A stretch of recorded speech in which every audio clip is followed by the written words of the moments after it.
김태현의 정치쇼.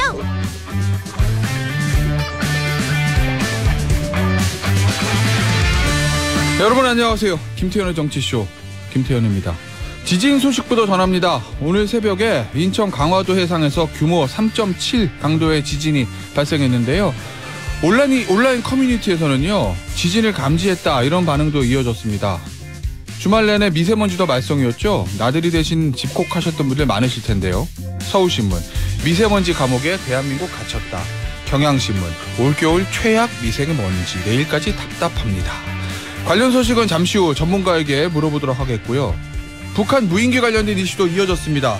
통화일보, 군, 북한 무인기 침투 당일 장일 포착 1시간 반 지나서야 작전태세 늑장 발령.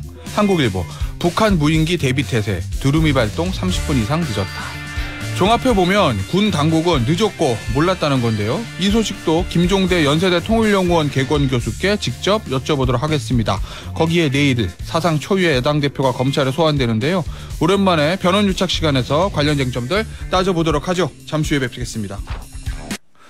윤선혜님, 지진은 못 느꼈는데 지진 긴급 재난 문자 경고음은 들었어요. 꿀잠 자다가 깜놀. 모두 좋은 월요일 아침 맞이하세요. 아, 이거였구나. 저는 사실은 제가 전화기에 이 방해 금지를 해놓고 자거든요. 밤에는 혹시 뭐 전화나 톡 오면 깨면 안 돼. 근데 어제 자다가 벌떡 깼어요. 이상하게 전화기에 뭐 삐리릭 소리가 나서 봤더니 문자가 와 있더라고. 긴 재난 통보. 저는 자세히는 안 보고 그냥 껐는데, 이게 지진 긴급 재난 문자였어요. 제가 들은 것도. 아이고. 장세정님, 테디 새벽에 진동 느끼셨나요? 문자와 동시에 집이 흔들리는데 무섭더라고요. 강화도가 서울과 가까우니 진짜 그동안 느낀 건 중 가장 세게 흔들렸어요. 재난 문자 이후에 자다 깨달아 반복이 피곤하네요. 저는 문자 소리에는 잠시 깼었는데 진동은 저는 못 느꼈습니다.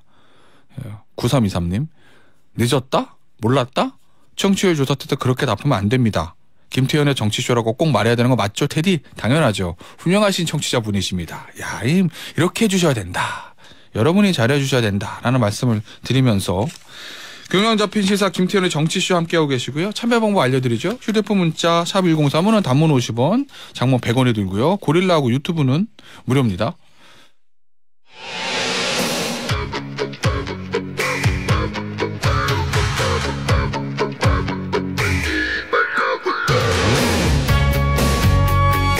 지금 가장 중요한 소식들만 간추렸습니다.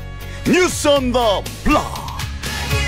인천 강화군 서쪽 25km 해역에서 오늘 오전 1시 28분께 규모 3.7 지진이 발생했다고 기상청이 밝혔습니다.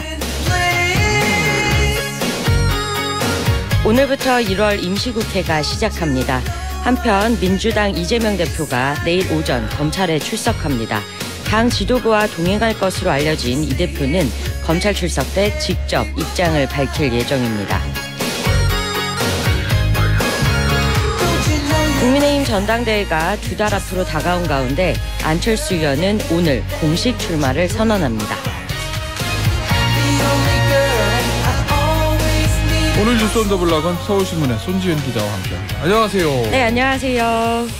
자, 제 얘기하는 것 같습니다. 새벽에 자다가 깨서 놀라신 분들. 네, 저도 사실은 긴급 문자하고 잠시 깼었는데 저는 그렇게 심각한 상황인지 몰랐거든요. 문자도 그냥 제대로 안 읽어보고 이게 왜 울리지 그러고 이제 다시 잤는데 이게 지진이 오늘 새벽에 1시 한 28분쯤 발생했다는 거죠? 네, 인천 강화군 서쪽 25km 해역에서 규모 3.7의 지진이 발생을 했고요.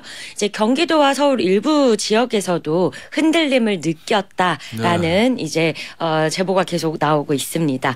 기상청은 당초에 지진 규모를 4.0으로 발표를 했는데 추가 분석 후에 3.7로 하향 조정했습니다.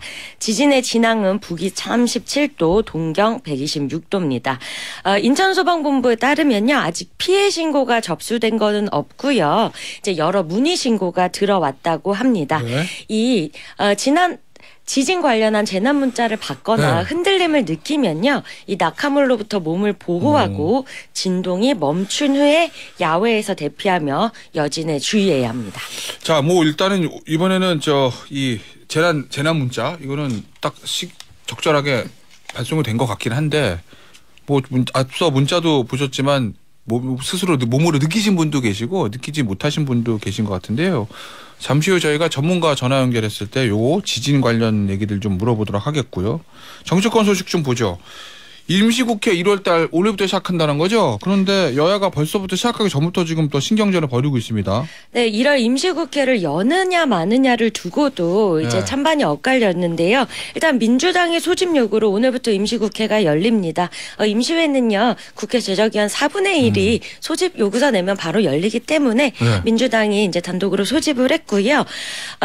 이 국민의힘이 반대했던 이유는 네. 정기국회 이후에 정기국회가 12월 8일 이제 어제 끝났잖아요. 네. 이 어떤 틈도 없이 바로 임시국회를 여는 것은 혹시나 모를 이재명 대표의 소환은 내일 예정이 네. 돼 있는데 앞서 이제 체포동의안이 부결된 노웅래 의원 또 이재명 대표를 향한 어떤 그런 장치가 아니냐 방탄하기 위한 임시국회가 아니냐 이렇게 반대를 네, 해왔습니다. 일단 하나만 여쭤볼게요. 네. 일반적으로 우리가 교과서상에서 배울 때는 네. 국회의원들 국회 회기 안 열려서 노는 것보다 항상 국회가 상설로 이제 열려가지고 일을 해야 되는 게 좋은 거다 이런 식으로 교과서상에는 써 있잖아요. 그럼 현실상 정기회 끝나고 틈도 없이 임시회 바로 열리는 게 이례적인 겁니까? 아니면은 어떤 겁니까? 자, 일단 이제 헌정사 이후에 쭉 사례들을 살펴보면요. 열었던 경우도 있고 열지 않았던 경우도 있습니다. 그러니까 케이스 바이 케이스구나. 네, 이제 필요할 때는 당연히 열 수 있는 건데 보니까 정기회 끝나고도 야 우리 부족한데 좀 더 하자고 바로 연결해서 임시 네. 여는 경우도 있고. 대부분은 이제 쉬는 달로 옛날은 전통적으로 그랬는데 요즘은 거의 상시국회이기 때문에요. 네. 그래서 이제 국민의힘은 마땅히 처리할 일도 없는데 민주당이 방탄용으로 여는 거다 이렇게 지적을 하고 있습니다. 반면에 민주당은요 이제 최근에 북한의 무인기 침투 사건이 있었고 자 그때 상황이 무인기 침투 자체도 큰 문제인데 그리고 우리 군의 대응이 적절하지 않았다라는 지적도 있고요. 그다음에 서울 도심까지 왔느냐에 대해서 아니라고 했는데 군이 입장을 바꿨고 네. 나중에 대통령실에서는 어떻게 이거를 야당 의원이 먼저 알았냐라면서 이적행위가 아니냐라고 이야기를 했기 때문에 이제 민주당에서는 국회 본회의 현안 질의에서 요걸 따져야 한다는 입장입니다. 네, 그렇지만 반면에 국민의힘은 이거는 이제 국가 기밀사항 같은 경우에는 상임위에서 비공개로 해도 충분한 건데 요거는 방탄용인데 민생을 끼워넣고 있다 이렇게 반박하고 있습니다. 알겠습니다. 결국 요 임시회를 소집하는 목적에 대해서 양당이 좀 이렇게 치열하게 치고받는 거는 내일로 예정된 이재명 대표의 검찰 출두 이거와 이제 무관하지는 않은 거거든요. 보니까 이제 국민의힘은 야 내일 출두하고 나서 검찰이 만약에 영장 치면 니들이 그걸 막으려고 그러는 거지 요 얘기인 거고. 네. 민주당은 무슨 소리야. 국회는 항상 열어야지 일을 하려고 그러는 거 요거잖아요. 자 내일 오전에 이재명 대표가 성남FC 후원금 의혹 사건과 관련해서 검찰 출석한다고 하는데 요거에 관련해 여야 입장 차례로 좀 들어보죠. 이재명 대표께서는 지난번에 말씀하신 것처럼 당당하게 출석해서 당당하게 조사에 임하겠다. 지방 권력을 사유화해 비리 세력과 붙어 먹었던 그 씻을 수 없는 범죄에 대한 죗값을 이젠 치러야 할 때입니다. 양당의 수석대변인 목소리를 차례로 들어보셨습니다. 안호영 더불어민주당 수석대변인, 박정아 국민의힘 수석대변인 목소리 들어보셨는데 이재명 대표는 주말 내내 변호사들하고 회의했다던데요?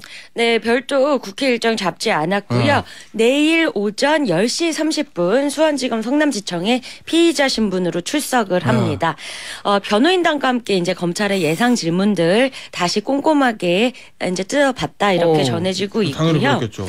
네, 그리고 이제 이번 조사를 앞두고 별도의 변호인단도 선임을 했습니다. 이 문재인 정부 법무부 검찰국장 출신이죠. 박균택 전 광주고검장까지 이 변호인단에 합류를 했고요. 총력 대응 태세입니다.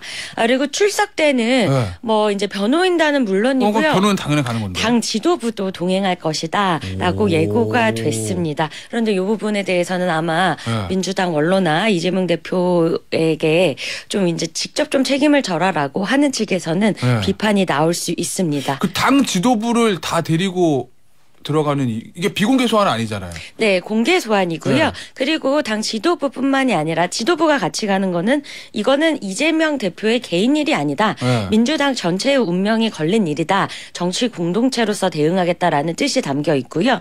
자, 그리고 이제 일명 개딸이라고 하죠. 네. 이재명 대표의 지지자들도 내일 대거 집결할 것으로 보입니다. 그러면 이재명 대표가 지도부 대로로 가는 거는 당 전체의 일이다라는 걸 보여주고 싶은 거고 그렇기 때문에 뭐 당 앞서 말씀 원로들이나 뭐 일부 비명기 의원들은 비판적인 거다 그런 네. 말씀이시구나.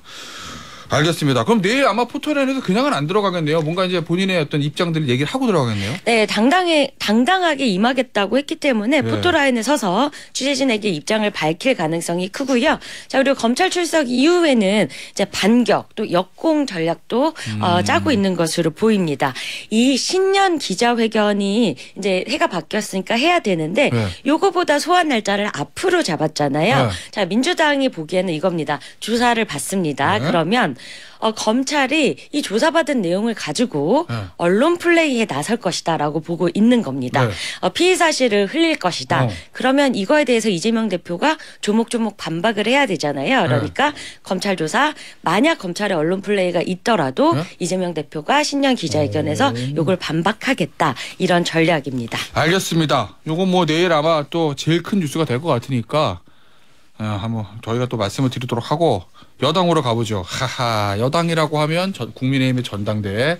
국민의 전당대회 역시 최고의 이슈는 나경원 부위원장의 출마 여부인데 나경원 저출산 고령사회위원회 부위원장의 발언 직접 좀 들어보죠. 당이나 국민들께서 요구하시는 또 요구가 있어서 참 이 부분을 어떻게 조율을 할 수 있는가 아직 고민 중이고요. 나 오늘 출마합니다 라는 얘기도 없고 출마 안 할 건데요 라는 얘기도 없고 그러면 이거를 지금 나경원 부위원장의 지금 현재 의사는 뭐 어떻게 해석해야 돼요? 지금 진지하게 고심 중이다 이런 이제 네. NCND를 이제 부정도 네. NCND? 긍정도 네. 하지 않고 있는데 네. 자 일단 어제 상황을 보겠습니다. 네. 오전에 나경원 부위원장이 페이스북에 글을 하나 올렸습니다. 자 이제 지난주에는요 나 위원장이 이제 부위원장으로서 보건복지부 출입 기자간담회가 있었고요. 거기서 저출산 대책이 하나로 대출 탕감을 거론을 했습니다. 대출 원금 탕감이에요? 이자 탕감이 아니에요? 네. 그리고 나서 굉장히 이례적으로 대통령실이 안상훈 사회수석 브리핑을 통해서 전혀 조율되지 않은 정책이다라면서 선을 그었습니다. 이것까지도 굉장히 이례적이고 이 일 이후에 용산의 마음, 윤 대통령의 마음, 윤심이 나경원을 비토하고 있는 것 아니냐, 전당대회에 나오지 말라는 이야기 아니냐 이런 해석들이 나왔습니다. 그렇죠. 왜냐하면 전당대회 후보인 장관급 부위원장의 발언을 뭐 정책적인 사안이긴 하지만 대통령실 참모가 차관급 참모가 바로 아니다라고 딱 반박을 했으니 그런 해석이 붙은 거예요. 네, 그래서 그런 지난주 상황이 펼쳐졌고 어제 오전에 나경원 부위원장이 페이스북에 글을 올렸습니다. 뭐라고 했냐면 자 이제 이런 정책적인 부분에 대해서 이렇게 조목조목 설명을 했고요. 이제 핵심은 이겁니다. 대통령실의 우려 표명에 대해 10분 이해한다. 어찌됐든 오해를 불러일으킬 점에 대해서 유감스럽게 생각한다. 네. 사실상 사과를 한 거죠. 네. 유감을 한 거고 로우키 낮은 자세를 취한 겁니다. 자 왜냐면은 이제 본인이 전당대회에 나오게 되면은요 당원들이나 국회의원들이 이제 가장 궁금한 건 혹시 대통령과 뭐 각을 세우거나 아니면 대통령이 정말 나오지 말라는데 나오라는 건가 이런 이제 여러 의구심들이 있단 말이에요. 네. 이런 불안감을 어떻게 보면 안심시켜 주는 겁니다. 나는 용산과 각을 세우는 게 아니고 이런 정책적인 부분은 언제든 조율할 수 있고 안심하라 이런 사인이었습니다. 네. 자, 그래서 이 오전까지의 상황을 보고 출마 결심에 가까워졌구나. 이제 이렇게들 봤고요. 그리고 이제 어제 오전에 김기현 의원 같은 경우에는 저출산 대책이 얼마나 시급하고 중요한지 나경원 부위원장이 안다라면서 사실상 불출마를 압박을 했습니다. 근데 이게 끝난 게 아니죠 여기서. 그렇습니다. 그리고 나서 어제 밤에 저녁에 대통령실 관계자가 굉장히 장문의 입장문을 냈습니다. 자. 대통령실은 나 부위원장의 일련의 처사에 대해 대단히 실망스러워하고 있다. 국가적 중대사인 인구정책을 총괄하는 부위원장으로서 지극히 부적절한 언행을 계속하고 있다. 국가적 정책에 대해 정부의 주요 직책을 맡고 있는 공직자로서 더는 방치할 수 없는 처사라고 했습니다.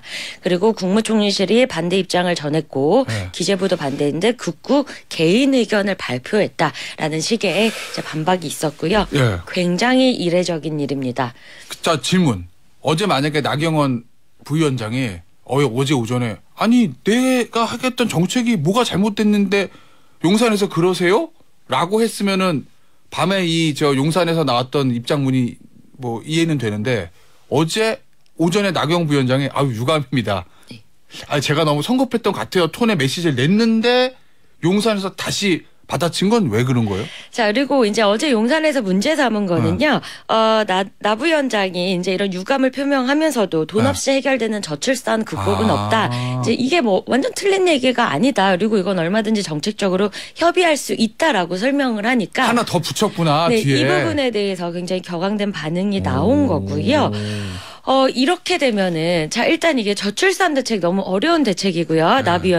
이후 대통령 직속 저출산 고령사회위원회는요. 위원장이 대통령이고요. 부위원장이 이제 나 부위원장입니다. 그런데 어제 이제 대통령실에서는 해초까지 시사를 했습니다. 이런 대통령 직속 기구에 어떤 이 위원장 자리를 두고 이런 갈등이 빚어지는 것도 굉장히 이례적이고요. 하나만 더 질문. 네. 이게 진짜 저출산 대책에 대한 정책적인 측면에서 이견이 용산하고 나경원 부위원장 사이 이견이 있어서 그런 겁니까? 아니면 전당대회를 둘러싼 정치적인 것 때문입니까? 자, 일단 이 내용 자체만 보면은요. 기존의 과거 대선 후보들도 공약으로 삼았던 바가 있고요. 그리고 이제 협의를 하고 좀 뭐 예전에 그 윤석열 정부 출범 이후에 국무위원들 발언에 대해서 협의된 적 없지만 뭐 이렇게 다 묶어갔거든요. 이렇게까지 선을 그은 거는 처음이고요. 정책적인 측면에 대해서. 네, 그리고 대통령실이 공직자의 언사에 대해서 이렇게 민감하거나 굉장히 철저하게 반응을 했던 적은 없기 때문에 굉장히 이례적이고 그리고 이거는 대통령실이 이건 전당대회와 관련 없다라고 선을 긋더라도 국민의힘의 모든 당권주자, 국회의원, 원외 당협위원장, 당원들은 이거에 영향을 받을 수밖에 없습니다. 자, 이거는 나경원 부위원장한테 나오지 말라라는 사인이라기보다는 이런데도 나경원 부위원장이 나와야 되냐라는 그런 사인으로 읽힐 수 있죠. 그게 그거 아니에요? 이제 나 부위원장이 출마하지 마라 요거보다도 나 부위원장을 지지하려는 당원들에게 어떤 사인이 될 수 있는 겁니다. 자, 그러면 네. 이걸 받아들인 어제 밤에 용산의 메시지를 본 나 전 부위원장은 어떤 선택할 것 같아요?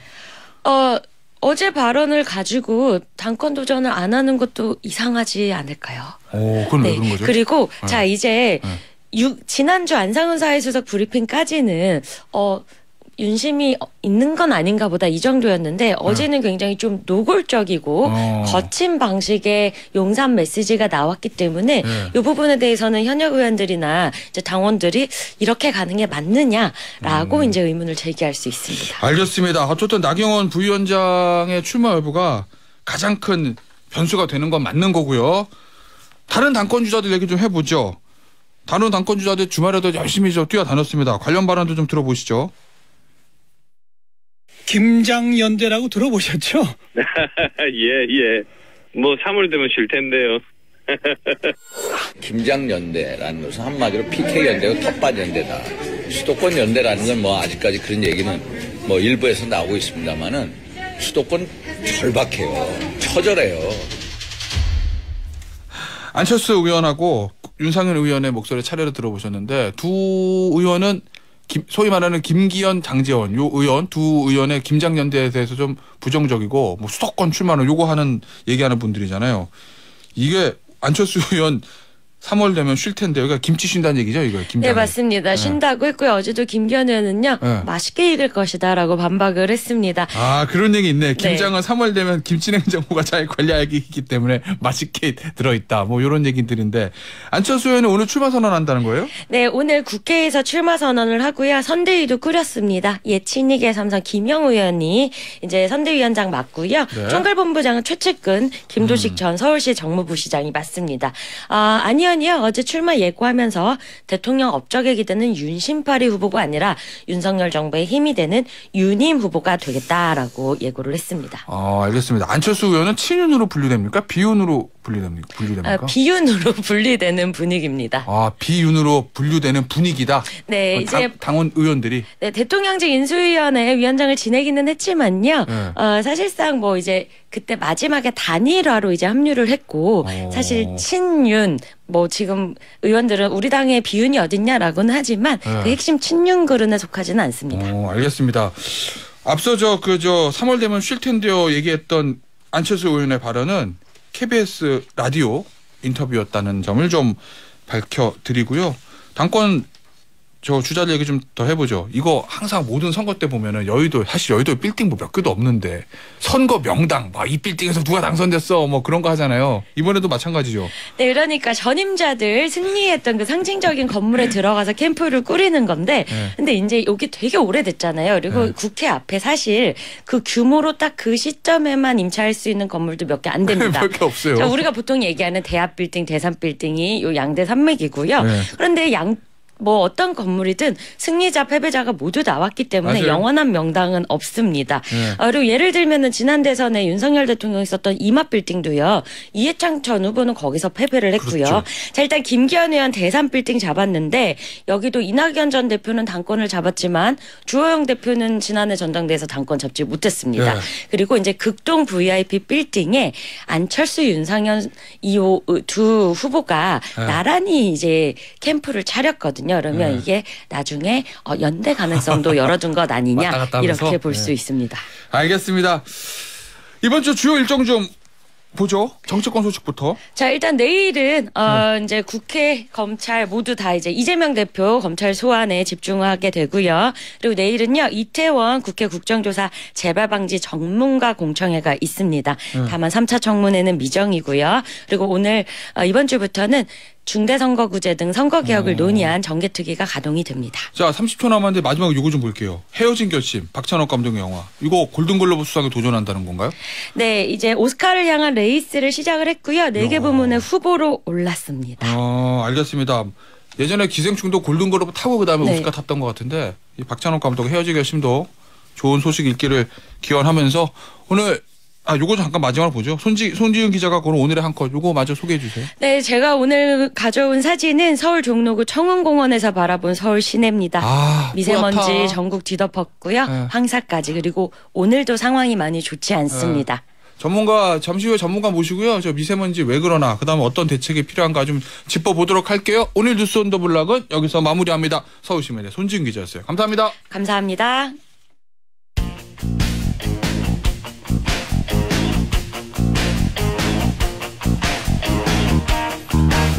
지난달 26일이죠. 북한이 우리 영공을 무인기로 침범해서 연말 연초 정치권과 안보 이슈를 이걸로 뜨겁게 달구고 있는데 김종대 연세대 통일연구원 개공교수와 관련 내용 짚어보겠습니다. 안녕하세요. 안녕하십니까. 오랜만에 뵙습니다. 네, 오랜만에 왔습니다. 북한 무인기가 우리 영공 침범했을 때요. 저는 이번에 알았는데 얼마 전 언론 보도가 있었어요. 당시에 대비태세 발령까지 1시간 반 이상 걸렸다. 그렇죠. 상식적으로 그냥 생각을 해보면 넘어오면 바로 공습경보가 있든지 뭔가 이제 태세 발령이 바로 됐어야 되는 것 같은데 1시간 반 이상 걸렸으면은 서울 상공 올 때까지 아무것도 안 하고 있었다는 거잖아요. 근데 이게 군의 일정은 어떤 매너리즘이 있는 것 같은데 우리가 2010년 3월 26일 날 천안함 사건이 발생했잖아요. 그게 밤 9시 22분인데 군의 비상경계 태세 발령은 다음 날 새벽 3시. 그러니까 5시간은 지나서고요. 그다음에 위기조치반 소집 명령도 없었고 이런데 나중에 해명을 들어보면 뭐냐면 이미 대응에 들어갔기 때문에 형식적으로 발령하는 거는 그건 별 의미가 없다. 형식적인 거다. 이렇게 이야기를 하거든요. 이번에 똑같습니다. 이번에 똑같아요. 그러니까 그 무인기 사태, 두루미 사태 발령을 한다는 것은 뭐냐 하면은 지해공 이 3군이 합동으로 대응하는 데 필요한 거거든요. 그런데 보면은 이미 F-15, F-16 전투기, KA-21 그 공격기 다 동원했으니까 이런 발령은 뭐 나중에 해도 된다. 이미 공중에 비행기 띄워서 대응하고 있기 때문에. 이미 대응하고 있다. 이렇게 어불정 설명을 하고 있는데 속사정을 뜯어보면 그렇지도 않습니다. 그러니까 군 얘기 들어보면은 아니 뭐 대응하고 있으니까 실질적으로 형식적인 발령은 필요 없다. 그것도 뭐 이런 말이 되는 것 같기도 한데. 이 이야기는 합참 차원에서 맞아요. 그 전투기가 뜨고 이런 것들은 합참이 통제한 겁니다. 그런데 수도방위 사령부가 이 용산 방어에서는 전담부대거든요. 수방사라고 불리는. 수방사. 예. 그런데 수방사 까맣게 모르고 있었던 거예요. 전투기 뜰 때까지도. 저 왜 뜨는지도 모르고 공격 헬기가 왜 뜨고 전투기가 왜 뜨고 모르거든요. 그래서 자체 자산으로 자체 그 레이더로 알아서 대응하다가 합참에 11시 27분경에 지금 뭐 무인기가 떠서요. 우리가 저기 지금 수방사가 우리 저 대공부대들이 지금 대응하려고 합니다. 그러니까 합참 대답이 벌써 하고 있는데 이렇게 그냥 손발이 안 맞는 겁니다. 그러면은 합참에서 처음에 알아가지고 전투기 띄운 다음에 수방사한테 알려야 되는 거잖아요. 서울로 갈 게 뻔하니까 대비하라고. 근데 그거 왜 안 한 거예요? 그 수방사가 합참에 전화해서 알아낸 거거든요. 그렇게 해서 정작 대비태세 두루미는 12시나 돼서 이제 상황 다 끝난 뒤에 발령이 된 거고요. 근데 이런 부분들이 왜 발생하냐 하면은 서로 자기가 통제하려고 하기 때문에요. 만약에 합참이다. 근데 우리가 합동작전의 작전본부고 내가 통제해야 된다. 예하부대는 나만 따라와 이거고. 수방사 생각엔 주무부대는 우린데?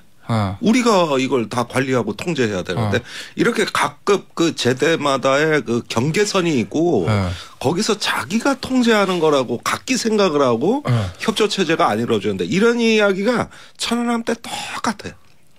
그때 이함대 사령관, 해군 작전사령관 합참이 극심한 갈등에 처합니다. 그러면서 정보보고를 했네 안 했네 해군 이함대가 뭐 서랍 속에 정보를 숨겼네 이게 뒤에 조사 과정에서 다 드러나잖아요. 각자 따로 노는 거네요. 그러니까 간섭받지 않고 내가 주무가 돼서 이게 어떤 군의 공명심일 수도 있고 군사 관료주의일 수도 있는데 이런 문제가 그 10년 전이나 지금이나 똑같이 발생하는 거예요. 그러면 이게 두루미 이 대응부터 서로 군의 상호 협조적인 어떤 이런 문제들 이게 총체적으로 실패다 이렇게 보시는 거예요?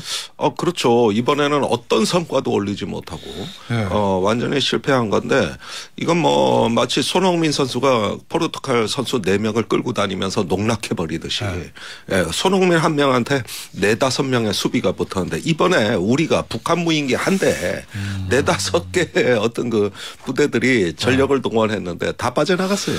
한 골 먹은 겁니다. 우리 그 얘기 좀 해볼게요. 비행금지구역.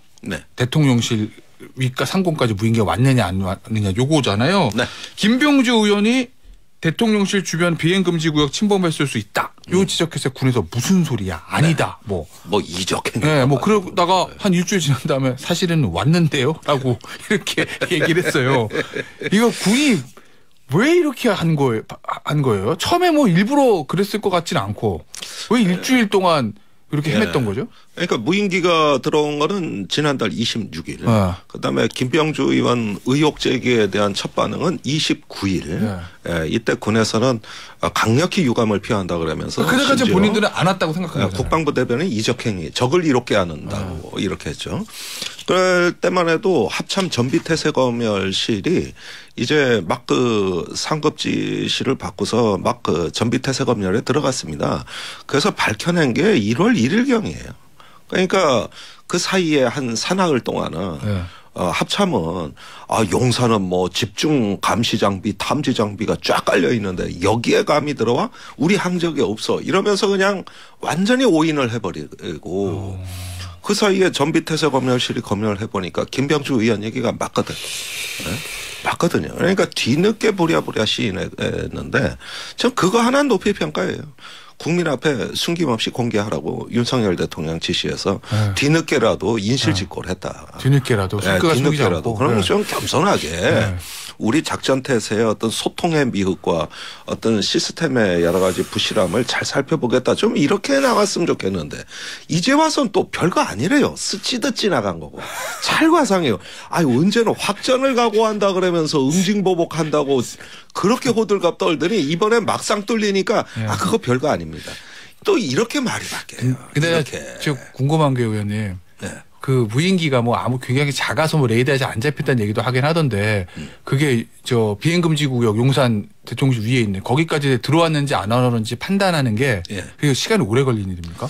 그러니까 여러 차례 항적이 그 세 대가 그동안 100회 이상 출몰했던 전례가 있고 하니까 아마도 이번에도 작전 요원 입장에서는 이게 확실치 않다 해서 확실하지 않은 건 빼버리고 그 분명히 확인된 것만 상급 보고를 한 것 같아요. 그런데 안 보라는 건 뭡니까? 비관적으로 생각하는 겁니다. 어떤 징후가 있을 때 이게 전부 다 위협이라고 일단 가정을 해보는 거예요. 최악의 상황을 가정해놓고 대응해야 된다 이런 말씀이십니까? 그렇죠. 이렇게 안일하게 판단하면은 이건 나중에 어떤 이 허점을 노리고 분명히 위협이 구체화됩니다. 그러니까 이런 어떤 문제에 임하는 기본 자세랄까? 어떤 군이 조금 경각심을 가져야 될 부분이 왜 임무 수행을 하는가 본질적인 문제입니다. 이게. 알겠습니다.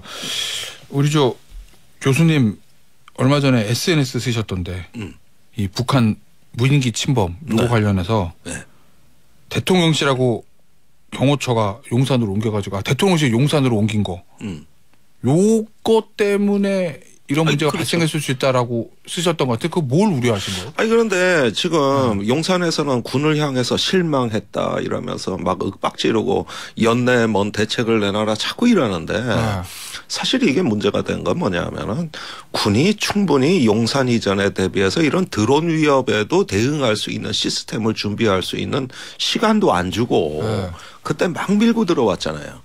그리고 그때도 비행금지 구역이 저도 방송 나가 많이 얘기했습니다만 이거 대통령 그 경호에 문제 있지 않냐 이런 문제 제기하면 아니 현대식 경호 체제가 이제 도입돼 가지고 과거와 같은 생각으로 이 경호하는 게 아닌데 근데 얼마든지 가능하다 하고 자신 있게 얘기하고 비행금지 구역을 확 축소시켜 버렸어요.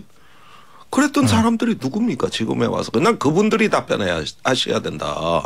이걸 군이 제대로 준비하려면은 1, 2년은 걸립니다. 아 경호 시스템을? 네. 주변에 대공작전을 할 수 있는 준비 태세를 갖추는 게 어떻게 하루아침에 됩니까? 탐지 장비 깔아야죠. 또 뭐 타격 자산 재배치해야죠. 그런데 대책 없이 비행금지 구역을 줄여놓고 그걸 갖다가 막 밀고 들어온 거 이게 다 용산 주도로 된 건데 그러니까 이걸 군에 대해서만 지금 막 잔소리하고 윽박지르는 게 저는 근데 책임 전가라고 보는 거예요 이게. 근데 당시에 군에서도 아니 문제 없다. 뭐 이랬던 거 아니에요? 아니 그런데 제가 그때도 얘기했지만 수방사하고 경호처하고 어떤 이 경호에 관계되는 작전 부대들의 유관기관 대책회의가 단 한 번도 없었다는 거. 단 한 번도 이런 부분에 공동의 경호 대책을 위한 어떤 전술토의나 작전 개념에 대해 가지고 단 한 번도 관계기관 협의가 없이 이전이 먼저 결정됐다는 거예요. 제가 제가 그때 TV 토론 나가가지고 계속 지적한 거예요. 언제 만나서 무슨 협의를 했냐. 그런 흔적이 없다. 그러면 수방사가 의견 내야 되고 또 국토부도 의견을 내야 됩니다. 민항기 비행금지 구역 문제가 있으니까. 예. 그리고 드론 택시도 앞으로 한강에 돌아다닌다 그러고.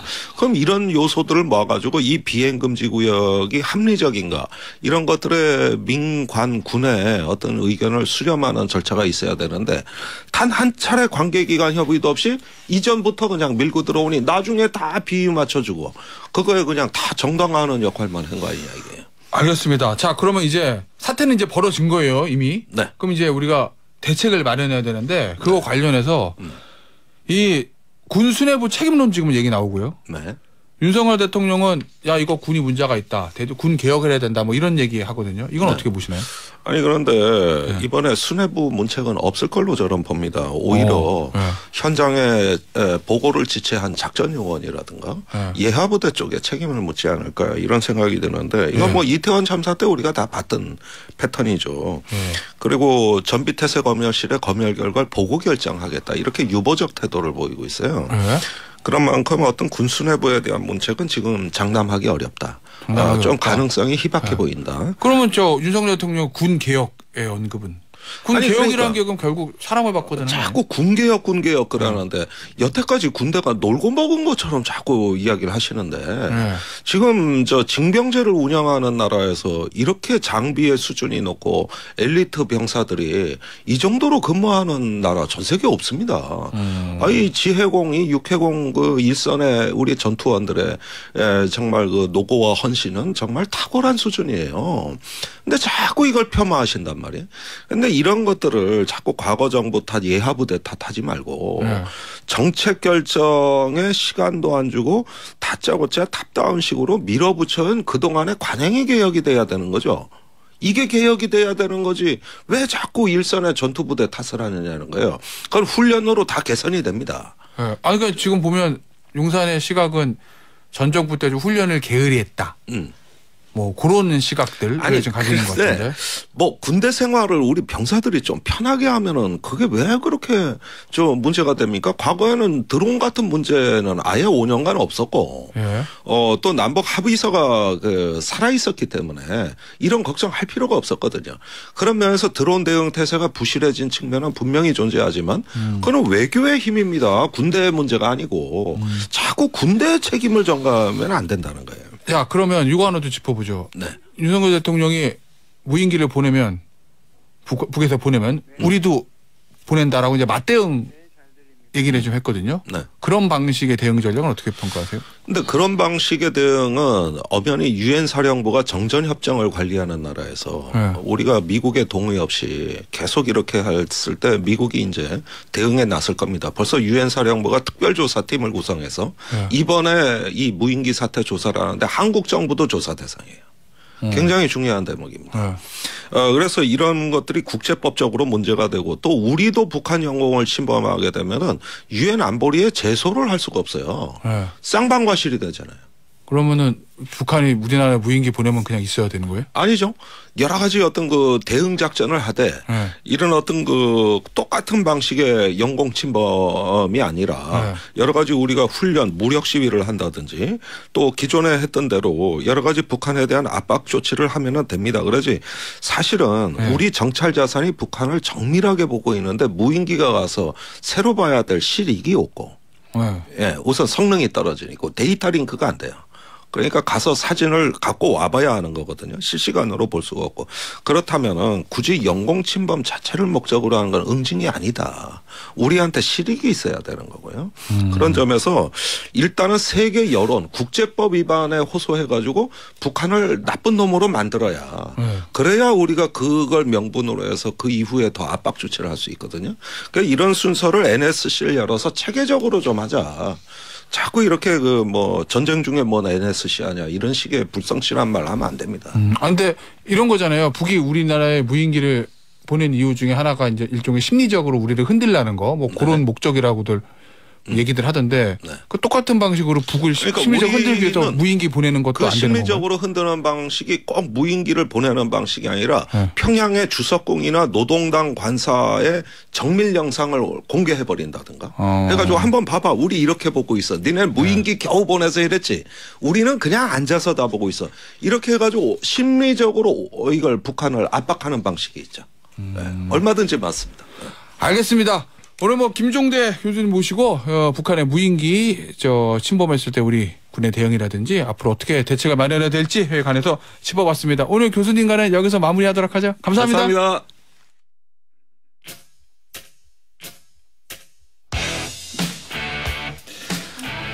지난 주말에 날씨가 난리도 아니었습니다. 새해를 맞은 첫 번째 주말이었는데 미세먼지로 온 서울 시내 전국이 그냥 뿌였습니다. 이 전국을 뒤덮은 미세먼지 원인은 뭐고 언제까지 이어질지 전문가와 이야기 나누어 보죠. 한국자연재난협회 김승배 본부장 전화로 연결되어 있습니다. 본부장님 안녕하세요. 네, 안녕하십니까. 네. 자, 본부장님, 저 미세먼지 얘기하기 전에요. 오늘 새벽에 있었던 지진 소식부터 좀 여쭤볼게요. 네. 이게 강화군 인천 강화도 서쪽 25km 해역에서 새벽 1시 28분께 규모 3.7 지진이 발생했다.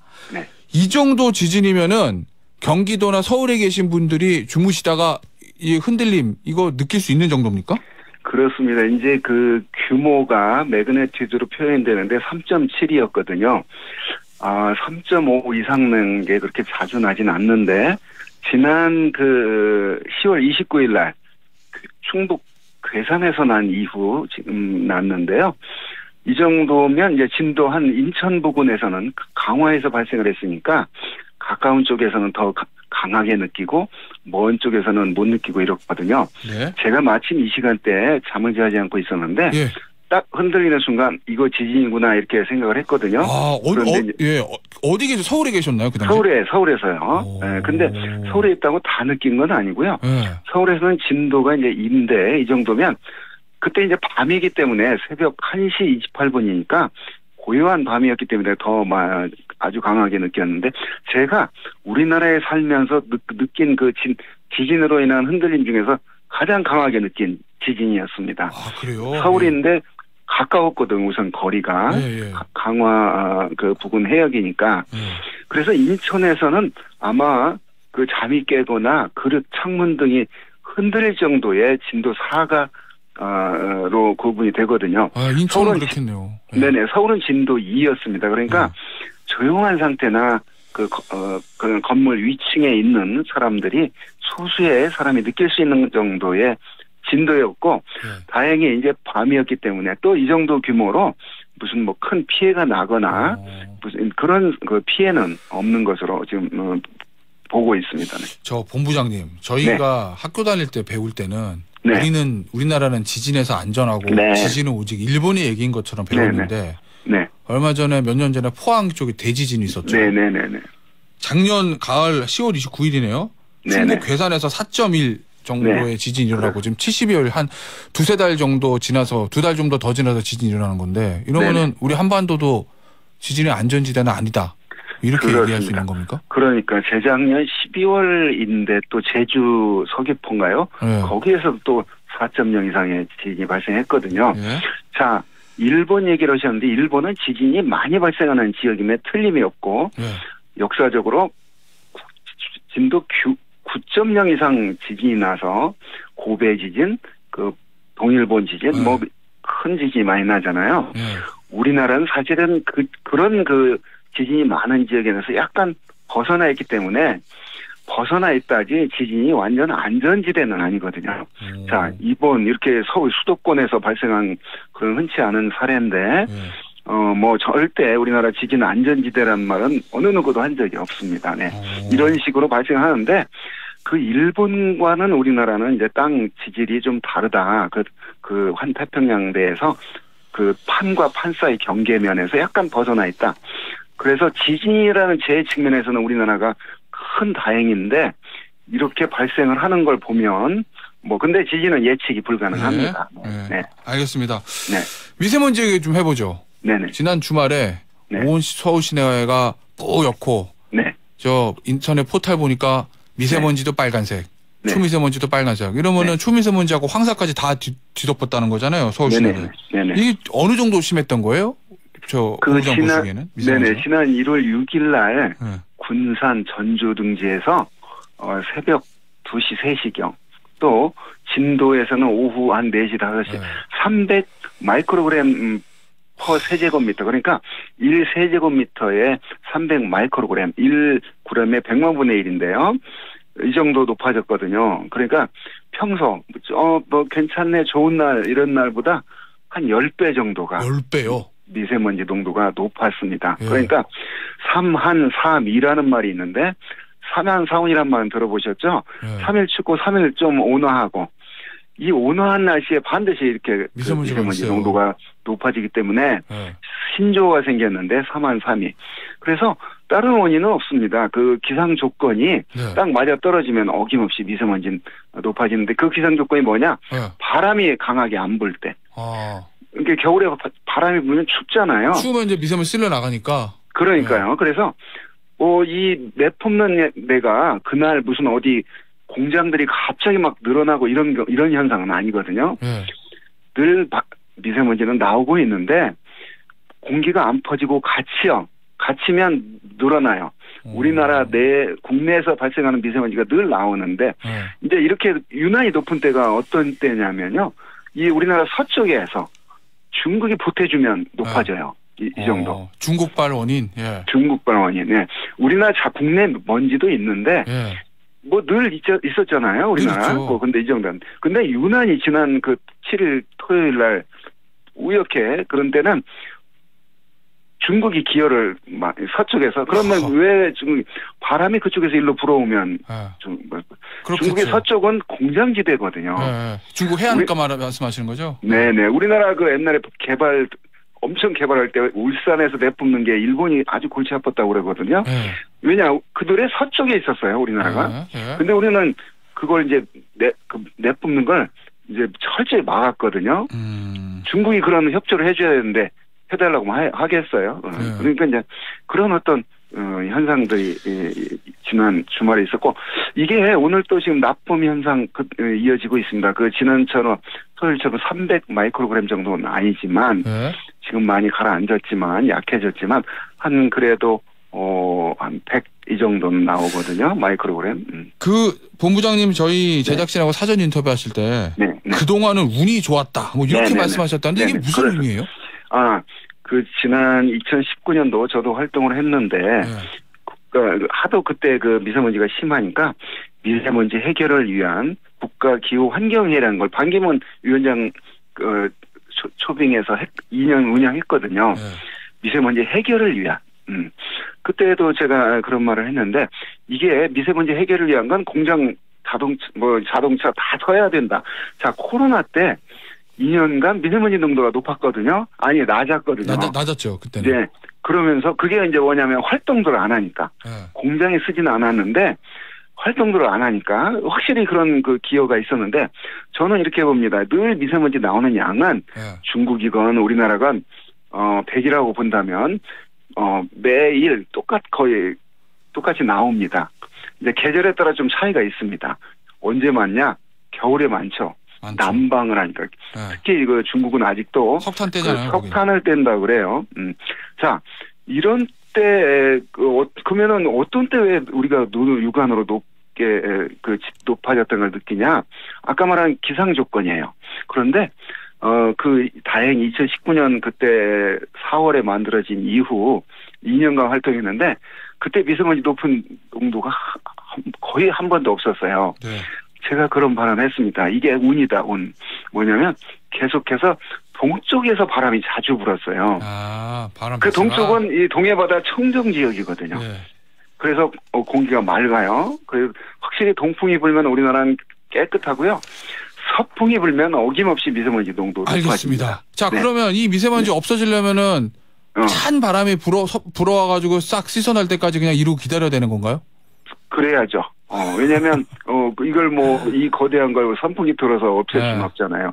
그래서 이제 행동 요령이 있는데 집안에 이렇게 미세먼지 농도가 높을 때, 미세먼지 높으면 창문을 꼭 닫고 있어야지 하루 이틀 3일 그러면 실내 미세먼지가 더 높습니다. 공기 오염도가. 그러니까 환기를 해야 된다 말씀이시죠? 환기를 해야죠. 요리도 하고 그렇잖아요. 실내 먼지. 그래서 한 시간에 한 10분 정도씩은 알겠습니다. 미세먼지가 밖에 심하더라도 창문에서 환기시켜라. 이런 그 방식. 그게 행동 요령입니다. 알겠습니다. 여기까지 듣죠. 지금까지 한국자연재난협회 김승배 본부장이었습니다. 오늘 나와주셔서 감사합니다. 감사합니다.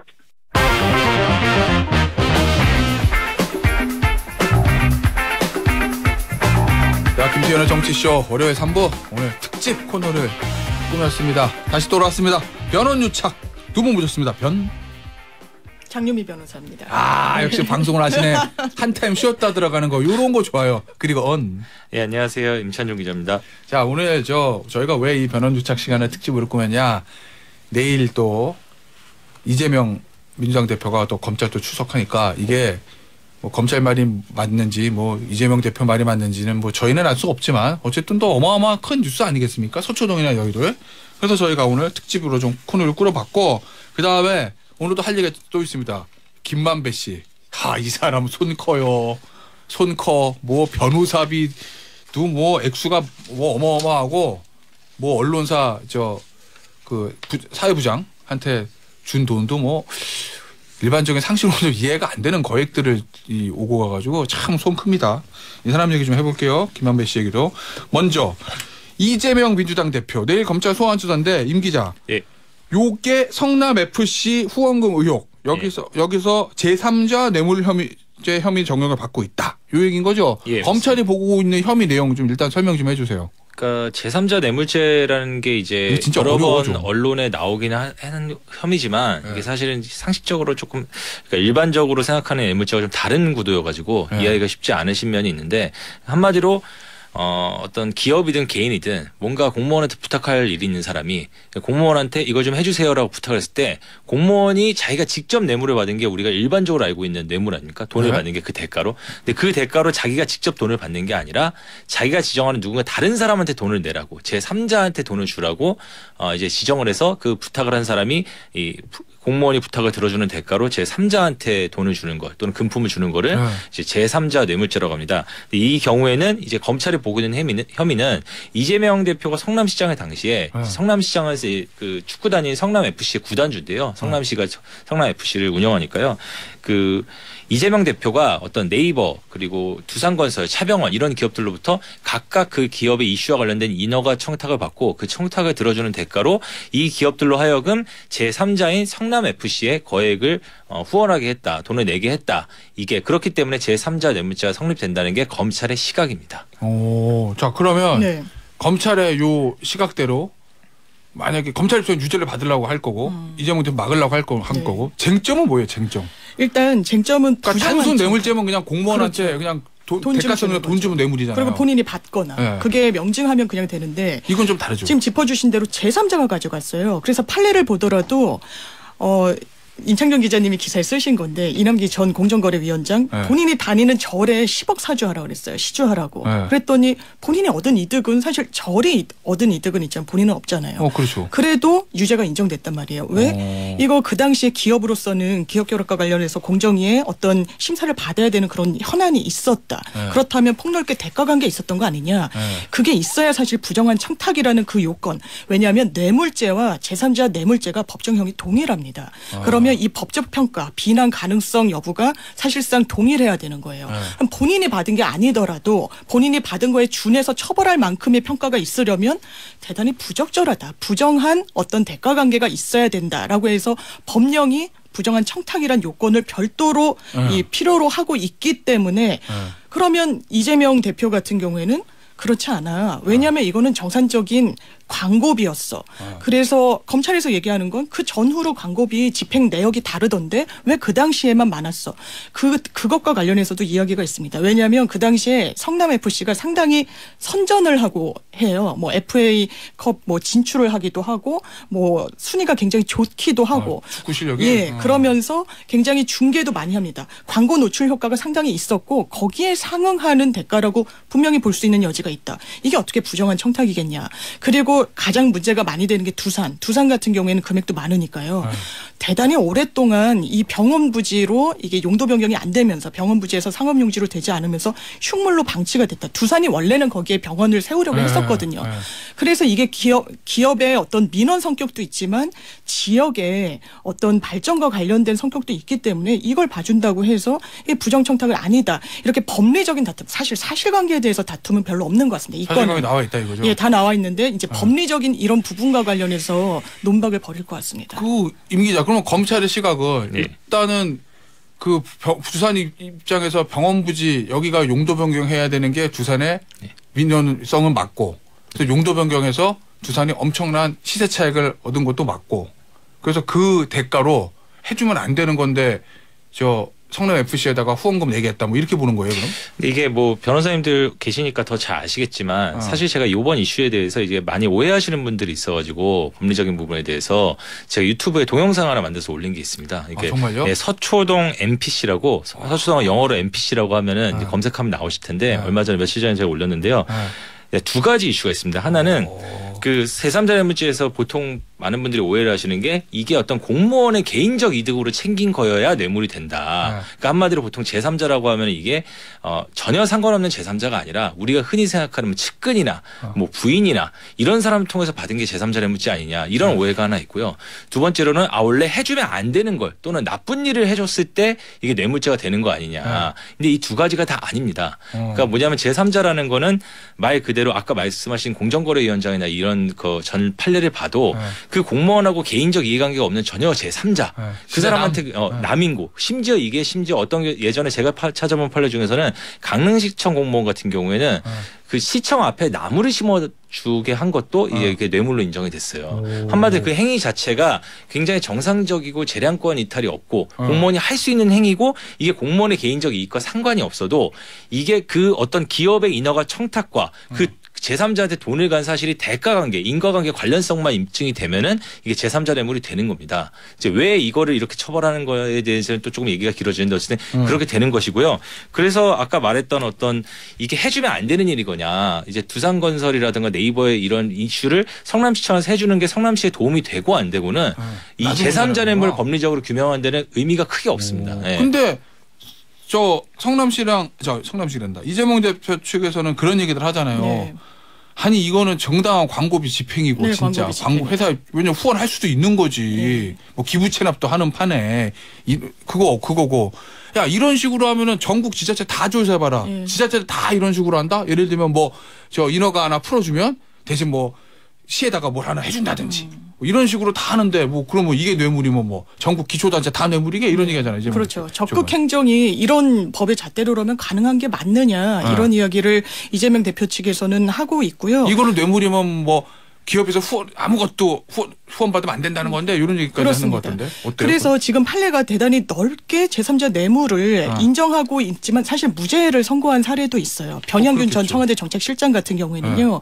본인과 이제 특수관계에 있는 이 여성의 미술관에 기업들에게 막 후원을 하라고 합니다. 저 S미술관? 예, 성공미술관이죠. 예, 그래서 하게 했는데 무죄가 나왔어요. 대법원에서 최종적으로는. 그건 또 왜 그래요? 그러면서 그 판시를 보면 그 당시에 사실 본인의 내연 관계에 있는 사람의 이득을 취한 거잖아요. 부적절해 보이죠. 그런데 이 기업들이 그것과 관련해서 뭔가 심리적인 압박 정도를 받은 것만으로는 이 제3자 뇌물로 처벌하는 게 부당하다는 취지로 설시를 합니다. 그래서 상당히 좀 엇갈리는 부분이 있고 이게 부정청탁이라는 게 굉장히 추상적이잖아요. 그래서 사실 이제 개인적인 이득을 얻은 경우가 많죠. 제3자 뇌물이어도 사실은 자기가 막 돈을 먹고 그러니까 제3자를 경유해서 하는 것도 하는지 그건 법원에서 또 판단을 하는 것이고요. 이건 이런 건가? 아까 공정거래위원하고 거기는 이거 위원장님 기업 결함 있는데 이슈 좀 풀어주세요. 그래? 저래다 시주해. 이런 부정청탁도 있었던 거고. 네. 변양균 전 정책실장 같은 경우에 기업들이 실장님 저희 이게 좀 필요한데요. 정책 좀 해주시면 그러면 누구누구가 있는 미술관에다가 돈을 내라 가 아니라 그때는 기업들이 어떤 변양균 실장한테 청탁 같은 거 없었다. 이슈가 정확히 없었다는 거죠. 정확한 이슈가. 네. 그러니까 이게 부정한 청탁이라는 요건이 그러니까 이게 조금 계속 법리적인 얘기가 나오는데 그러니까 일반 뇌물죄에 비해서 제3자 뇌물죄가 한 가지 엄격하게 가지고 있는 게 일반 뇌물죄는 두 사람의 관계 자체가 어떤 이렇게 직무상 관련성만 있으면 됩니다. 근데 그게 아니라 제3자 뇌물죄 경우에는 이제 직무상 그냥 단순한 보편적인 관련성만 있는 게 아니라 일상적인 구체적으로 청탁의 내용이 있어야 되거든요. 뭔가를 이제 청탁을 하면서 부정한 청탁을 하면서 그 돈을 여기 제3자한테 줘야 이 이슈와 청탁의 내용과 구체적인 이슈와 이 제3자의 돈 사이의 관련성이 입증이 되어야지 그게 됩니다. 그럼 여기서도 그게 핵심이네. 예, 여기서도 결국에는 이제 두산건설이든 뭐 네이버든 차병원인 기업들이 우리가 성남시 측에서 그런 일이 있었는지 없었는지 모르겠지만 예를 들어서 예를 들어서 성남시 측에서 후원을 요구하는데 이 성남시 측의 후원을 거절하면 우리가 불이익을 받을 것 같아. 또는 여기다 이런 관계를 맺어놓으면은 굉장히 여러 가지 유리할 것 같아. 그런 정도의 압박을 느끼는 정도로 돈을 냈다는 거는 그런 제3자 뇌물죄가 안 되고 근데 만약에 지금 검찰이 보는 것처럼 정자동 부지를 용도 변경해달라는 이슈를 구체적으로 청탁을 했는데 그 대가로 돈을 요구받고 돈을 냈다라든가 아니면 뭐 다른 사옥이라든가 뭐 분당경찰서 부지라든가 이런 것들의 구체적인 현안이 있다라고 특정이 되고 이 현안과 이 기업들이 성남FC에 낸 돈 사이에 관련성이 입증이 되고 이게 또 기업과 그 돈을 받은 그 성남 공무원 측에서 이게 이런 사정으로 돈이 간다는 사정을 다 인지하고 있었다고 한다면은 이건 죄가 되는 거죠. 알겠습니다. 이재명 대표가 원래 서면 조사할까 네. 출석할까 뭐 이런 얘기도 민주당 있었던 것 같는데 출석하는 건 어떻게 평가하세요? 사실 서면 조사 내지는 좀 편의를 봐준다라고 했을 때 검찰이 본인이 있는 곳으로 가서 뭐 조사를 하기도 하죠. 예방 성격으로. 근데 그런 조사는 어려웠을 거라고 보고 사실 그 전에도 한번 소환 요청을 검찰이 했을 때 그게 아마 허위사실 공표죄로 제가 알고 있는데 소환이 불응했어요. 그렇다면 본인들이 또 이 검찰 조사와 관련해서 이른바 편의를 봐줄 수 있는 명분이 있을 것이니 그렇게 보이진 않고 사실 이재명이랑 정치인으로서도 계속 법률과 관련해서 소환 요청이 들어오고 하는데 그것을 그냥 뭉갤 수는 없는 지점에 이번에는 이제 왔다고 생각해서 소환 조사로 갈 수밖에 없는 저는 수순이 아니었나. 그리고 거기에 그렇기 때문에 응한 게 아닌가 이렇게 평가하고 싶습니다. 근데 피의자 입장에서는 글쎄 뭐 케이스 바이 케이스이지만 서면 조사랑 출석 조사랑 때에 따라서 출석 조사가 피의자한테 예를 들면 내가 가서 받아칠 자신 있으면 그게 또 나은 측면도 없는 거 아닌가? 왜냐면 아닌가요? 서면 조사가 편한 거예요? 근데 실제로 김태현 선생님 변호하실 때 어느 쪽에 선호하세요? 그럼 피의자를 변호하실 때. 아니 뭐 저는 뭐 저희 의뢰인들은 뭐 서면 조사를 요구할 수 있는 분들이 아니어서 아니 서면 조사 아무나 요구하나 뭐? 서면 조사를 전직 대통령이나 말이야. 대선 후보 정도 돼야지 말이죠. 서면 조사를 검찰이나 수사기관이 해준다 그러면 굉장히 그래도 이게 웬 떡이냐 이런. 감사하긴 하죠. 그러니까 그걸로 판단하시면 될 것 같습니다. 하고 싶은 말만 부르고 아무나 하는 거 아니에요? 아무나 하는 게 아니기도 하고요. 그리고 그렇기 때문에 언론에서도 이렇게 고위공직자라든가 뭔가 힘 있는 사람에 대해서 검찰이 아주 특별한 사유 없이 또는 경찰이 아주 특별한 사유 없이 서면 조사를 했을 때는 이제 특혜를 주는 거 아니냐 이런 비판을 하기도 하고 이렇습니다. 그게 아마 서면 조사가 왜냐하면 뒷부분에 검찰 신문이 물어보고 답하면 그 답에 꼬리 물고 하나 더 들어오는 게 있는데 그러니까 그게 없으니까 일반 시청자들 아니 청취자들 분들 위해서 제가 쉽게 설명하면은 아주 좀 거친 비유지만 서면 조사는 오픈북 시험이고요. 그리고 이제 거기는 출석 조사는 오픈북이 아닌 거죠. 왜냐하면 서면 조사는 질문이 왔는데 이거에 대해서 내가 어떻게 반박을 해야 되지? 생각할 시간이 많잖아요. 변호사한테 그 다음에 변호사한테 물어볼 수도 있고 자료를 찾아볼 수도 있고. 근데 출석 조사는 가서 출석을 조사하면 검사가 물어보는데 그 자리에서 지금 기억이 안 납니다. 해야지 가서 자료 찾아보겠습니다. 물론 이럴 수도 있지만 뭐 나중에 추후에 제출하겠습니다. 이럴 수도 있지만 훨씬 더 어려운 거죠. 변호사가 해줄 수 있는 것도 아니고 대신. 그렇구나. 알겠습니다. 이거 다른 거는 지금 어때요? 임 기자, 성남 FC는 내일 조사하고 나머지 대장동 이런 건 어디까지 왔어요? 대장동 이런 거는 뭐 아직까지 지금 뭐 이재명 대표에 대해서 소환 통보를 하거나 뭐 이런 건 전혀 없죠. 아직. 그런데 이제 수사를 하고 있는 건 사실인 것 같고요. 사실이고요. 이제 서울중앙지방검찰청이. 수원지방검찰청에서는 이제 이른바 변호사비 대납 의혹 사건 또 관련해 가지고 뭐 쌍방울 사건 이런 것들을 수사를 폭넓게 하고 있는데 이 사건은 결국 지금 핵심 피의자가 이제 김성태라는 쌍방울 전 회장인데 이 사람이 수사가 본격화되기 직전에 해외로 도피해서 지금 계속 도피 중이기 때문에 좀 구체적인 내용은 이제 이 김성태 전 회장이 귀국을 해야지 진행될 것 같습니다. 일단은 내일 출두하면 이재명 대표는 당연히 부인할 거고 뭐 그렇겠죠. 자백 부인 중에 하나 뭐 부인이겠지. 그러면 검찰은 어떨 것 같아요? 이거 그러면 내부적으로는 이재명 대표의 어떤 소명이나 이런 거 들어보고 판단한다는 거예요? 아니면 내부적으로 이미 판단 끝났어요, 검찰은? 뭐 내부적으로든 뭐든 일단 기본적으로 소명을 들어보고 판단할 건데 다만 그건 있습니다. 이게 이재명 대표에 앞서 몇 달 전에 그 성남시의 팀장급 공무원하고 두산건설 전 대표를 이미 기소를 했습니다. 이 제3자 뇌물죄 혐의로.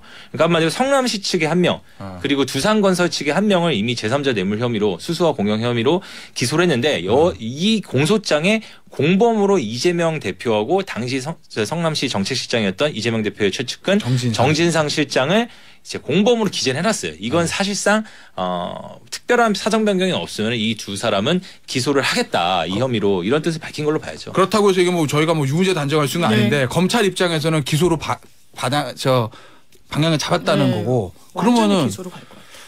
이게 사실 기소가 중요한 게 아니라 신병이잖아요. 구속 기소냐 불구속 기소냐.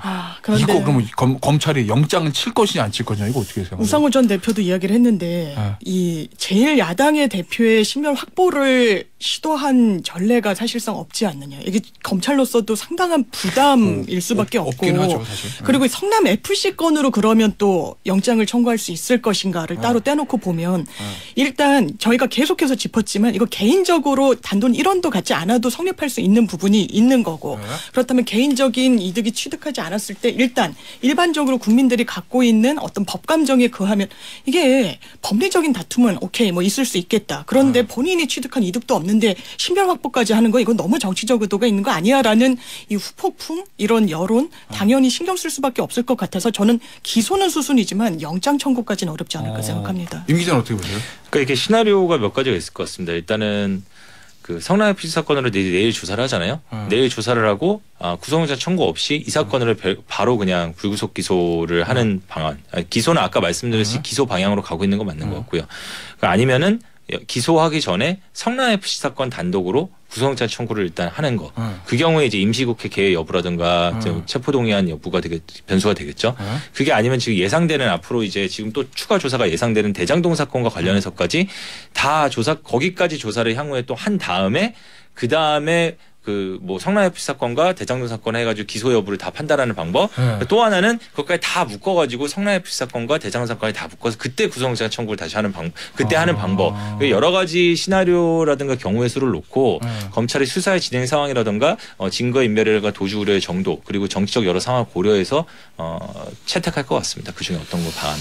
알겠습니다. 이게 만약에 임 기자, 나 이건 만약에 이 피의자가 예전에 그 공정거래위원장? 그 경우에는 영장 쳤어요? 안 쳤어요? 제가 그 정확히 잘 모르겠네요. 기억이 잘 안 나네요. 영장 그때 수사 단계에서 영장을 했었는지 잘 기억이 잘 안 납니다. 알겠습니다. 네. 알겠습니다. 요 얘기는 여기서 마무리하고 김만배 이 사람 얘기 좀 해보겠습니다. 일간지 기자 참 현직 기자시고 우리 임찬종 기자는 우리 장문범 변호사님도 원래 기자를 하셨고 전직 기자를 하셨고 두 분 보시고 참 이런 얘기하기는 좀 그런데 일간지 기자 간부하고 돈거래 정황도 있다. 기자 수십 명에게 접대 골프 금품 수수 의혹도 있다. 요거 일단 사실관계부터 정리를 해보자. 어디까지 지금 나온 거예요? 일단 돈 거래 정황은 아니고 돈을 거래한 거는 사실이고요. 이 돈 거래의 성격이 무엇이냐를 놓고 의심스러운 정황이 있다고 표현하는 게 맞는 것 같습니다. 왜냐하면 지금 이제 한겨레 신문 간부에게는 지금 한겨레 신문 간부 본인이 인정한 건 이제 6억을 빌렸다가 2억을 갚고 4억 정도 아직 못 갚고 있다. 근데 빌렸을 때 사용증을 따로 쓰진 않았다. 김만배 씨한테. 그 돈을 빌린 시점은 2019년 상반기 정도다. 이게 김만배 씨가 남욱 변호사 진술로 야, 저 한겨레 모 부장한테 집 사줘야 돼. 그러니까 돈 좀 걷어. 이렇게 했다는 그 사건인 거죠. 예, 그러니까 이제 그 사건인지 아닌지 정확히 말하면은 아주 정확하게는 알 수 없습니다. 그런 의심이 되는데 왜냐하면 남욱 변호사의 진술은 뭐냐면 2019년 5월경에 김만배 씨가 그러니까 이름을 밝히진 않고 한겨레 신문 기자에게 집을 사줘야 된다면서 나도 3억을 낼 테니 정여화 회계사도 3억을 내고 남욱 변호사 3억을 내라. 9억이 필요하다. 이렇게 얘기를 했다는 거예요. 근데 당시에 한겨레 신문 기자 누구한테 이 집을 사줘야 된다는지는 남욱 변호사한테 얘기를 하지 않았고 남욱 변호사는 그럼 필요한가 보다 해가지고 자기하고 정영학 변호사가 3억씩 냈다. 그리고 김만배 씨가 3억을 뭐 본인 돈을 냈는지 줬는지 내가 잘 모르겠다. 이게 남욱 변호사의 진술이고 근데 검찰이 김만배 씨 측 자금을 쭉 추적하다 보니까 일단 결과적으로 말을 하자면은 김만배 씨 쪽 돈이 그 9억 원이 그 한겨레 기자 쪽에 전달된 수표가 확인이 된 걸로 취재가 됐는데 이 중에서 이제 해당 한겨레 기자 명확하게 인정하는 거는 2019년 상반기에 6억 원을 김만배 씨 수표가 내 쪽으로 온 건 맞다. 왜냐? 그건 내가 돈을 받은 게 아니라 워낙 친한 사이라 빌린 거다. 근데 무슨 목적으로 빌렸냐고 물어보니까 그거는 제 개인적 목적이고 뭐 주택구입 자금은 아니고 개인적 목적이었다. 라고 해명을 했고 그럼 차용증은 쓰셨냐? 차용증은 뭐 워낙 친한 관계로 쓰지 않았다라는 게 이제 한겨레 기자 측의 해명이에요. 근데 여기에 대해서 이제 어제 SBS가 보도한 내용이 뭐냐면은 그런데 그 처음에 알려졌던 6억 말고도 3억이 더 간 게 있다. 3억 가까운 돈이 딱 정확히 3억은 아닌데 그래서 3억 가까운 돈이 더 간 게 있어서 결과적으로는 남욱 변호사가 2019년 5월에 김만배 씨한테 들었다는 그 얘기 3억 해가지고 9억이 필요하다는 얘기가 사실로 드러난 거 아니냐라는 의혹이 있다. 근데 여기에 대해서는 이제 그 한겨레 그 해당 기자한테 또 연락을 해서 그 3억 관계 어떻게 된 거냐라고 경위를 물어보려 했는데 거기에 대한 연락이 닿지 않았고요. 한겨레 신문은 이제 그런 추가 3억 의혹까지 해가지고 오늘 중에 진상조사위원회 열어가지고 조사를 하겠다고 밝힌 상태입니다. 네, 일단 한겨레 신문은 그렇게 진상조사위원회 열겠다는 얘기를 했었고 변호사님. 네. 기자도 사람이니까. 그리고 이 김만배 씨도 현직 기자잖아요. 그러니까 기자 누가 선배인지 모르겠는데 기자 선후배끼리 뭐 김만배 씨가 워낙 재력이 풍부하다고 알려져 있으니 돈거래 개인적으로 할 수도 있긴 있죠. 근데 이게 그 돈을 받은 걸로 보여지는 한겨레 신문 그 부장의 담당이 법조 담당이고. 그렇죠. 그러니까 한겨레 신문 이 김만배 씨는 이 대장동 이슈가 있고 시기도 2019년이면은 대장도 한참 돌아갈 때 맞습니다. 우리는 몰랐을 때지만 예. 그래서 이게 혹시 좀 뭐 대가성이 있다든지 아니면 기사 무마 뭐 이런 대가 이런 이슈가 있어서 거래한 거 아니냐라는 네. 지금 의혹이 있는 건가요? 당연히 합리적인 의혹이 제기될 수밖에 없고요. 당사자들과 이야기 해명 내용을 보면 있는 그대로 믿기 어려울 거라고 검찰이 볼 겁니다. 보통의 그러면 금전 차용 관계에 부합하는 금전이 실제로 있었는지 아마 제가 추론하기로는 6억은 수표기 때문에 부인할 수가 없었을 거예요. 수표는 꼬리표가 있기 때문에 나머지 3억은 뭐 김만배 씨 측이 거의 현금식으로 만들어줬다라고 해서 일단 꼬리를 자르는 게 아닌가라고 보여지는 부분이 있고 실제로 차용 관계였다면 이자는 냈는지 그리고 2억을 갚은 시점도 사실 대장동과 관련해서 이슈화가 되니까 갚은 건 아닌지로 보이는 부분이 있습니다. 그렇다면 이게 과연 정말 빌린 돈인지 아니면 본인이 부국장 직책이 있었잖아요. 또 그렇게까지 승진을 했는데 기사와 관련해서 에디터 지위에서 영향을 미칠 수 있는 그 사정이 없다면 이런 금전 관계는 설명되지 않으면 액수도 너무 크고요. 이건 신변 확보에도 검찰이 전 나설 수 있는 사안이라고 생각합니다. 그 오해하실까 봐 다른 분들도 얘기하면 한겨레 신문 기자만 지금 관여된 건 아니고요. 이 이른바 그 거액의 금전거래 의혹에는 아까도 말씀하셨지만 한국일보, 그러니까 중앙일보의 그 간부급 기자들도 관련이 돼 있고 뭐 한국일보 기자 같은 경우에도 1억 원의 이사 비용으로 빌렸다가 이자를 납부했고 그 다음에 이제 올해 5월이 변제 기일이라 상환을 하려는 예정이었다. 상환 절차 진행 중이었다. 중앙일보 기자 같은 경우에는 그 전에 김만배 씨가 나한테 8천만 원을 빌렸다가 그러다 그 해에 갚는 의미에서 나한테 9천만 원을 돌려준 거다. 근데 왜 1,000만 원을 더 받았느냐. 1년도 안 되는 기간 동안에. 그거에 대해서는 김만배 씨가 워낙 돈이 많으니까 말씀을 안 하셨고 김만배 씨가 이자 쪽으로 보내준 거라고 생각을 했다. 1,000만 원 정도 더 보낸 거는. 이게 이제 중앙일보 담당 간부 해당 간부의 해명입니다. 제가 이제 한겨레 신문 얘기만 너무 하면은 한겨레만 알고 오해를 받을까 봐 제가 다른 신문도 이런 게 있고 이런 해명이 있다는 걸 충분히 설명을 드리는 겁니다. 다른 신문 관계자들도. 예. 자, 현직 기자 임찬종 기자. 이거 어떻게 봐야 됩니까? 이거 솔직히 그냥. 근데 어떻게 봐야 될지는 이제 사실은 이제 이게 저희가 뭐 SBS가 제일 먼저 보도를 했기 때문에 저희가 뭐 이거를 어떻게 봐야 될지 이렇게 단정하거나 제가 뭐 이거를 이 사람이 좋게 봐줘야 된다 이런 얘기를 하는 건 아닌데 현재 단계에서 어쨌든 이거에 대해서 어떤 규명이 필요한다는 건 맞는 것 같아요. 이게 정말 이 당사자들이 말하는 것처럼 어떤 친한 선후배의 금전 거래인지. 근데 아까 장림희 변호사님 말씀하신 것처럼 물론 뭐 이제 다 수표로 가고 이런 건 어떻게 보면 더 유리한 정황일 수 있어요. 그거는 뭐 부정한 돈이면 수표로 받았겠느냐 이럴 수 있지만 과연 이게 그 전후 관계라든가 또 실질적으로 사인 간의 금전 거래 간에 보이는 뭐 이자 지급이라든가 차용증이라든가 이런 것들이 있었는지 없었는지 이런 거를 좀 잘 따져보면서 진상을 규명할 필요는 있어 보입니다. 알겠습니다. 이거 진상 규명되면 나오면 그다음에 저희가 또 말씀을 드리도록 하겠습니다. 그리고 아마 한겨레신문에서 진상조사위원회 꾸린다고 하니까요. 발표하면 그때 얘기 나눠보죠. 여기서 마무리할게요. 장윤미 변호사, 임찬종 기자였어요. 감사합니다. 고맙습니다. 감사합니다. 자, 원래 오늘 뉴스 싹3였는데 그냥 한번 쪼개봤습니다. 싹2도 아니고 싹1이에요. 싹1?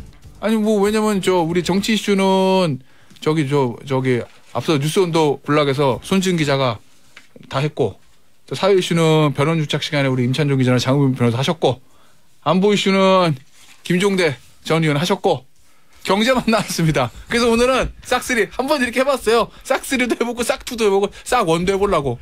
오늘은 싹1입니다. 경제. 야, 이거 부제도 있네. 정코너백. 이것도 좋다.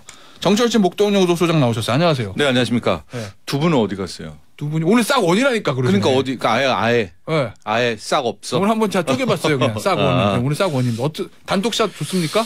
아니요, 좀 두 분이 함께 할 때가 좋은데 일단은 갑자기 나는 와 있는 줄 알았어요. 딴 코너를 진행하고 이게 쪼갠 건가 그랬었는데 아예 없군요. 다 쪼개봤습니다. 네. 저희 제작진의 실험 정신이라고 이렇게 이해하시면 될 것 같아요. 좋습니다. 네, 네. 싹1. 지난주에 요거 경제 쪽 최고의 비기슈 요거죠. 부동산 규제 완화. 정 소장은 요거 어떻게 평가하고 계세요? 요 의미?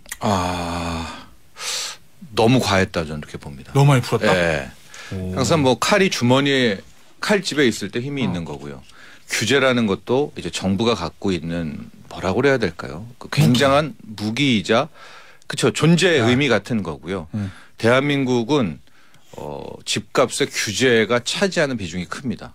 그러니까 우리는 집값이 오르는 게 이제 나쁜 거고 죄이고 안 되잖아요. 근데 이런 나라가 별로 없거든요. 그러니까 그러니까 미국 사람한테 집값이 올랐다라는 거에 대해서 뭐 그렇게 뭐 이게 대단한 문제라고 그렇게 쪽에서는 이제 생각하지가 않죠. 근데 우리나라에 좀 특수성이 이제 있는 이제 그런 대목이기 때문에 우리나라의 집값에 영향을 주는 거는 늘 말씀드리지만 세 가지.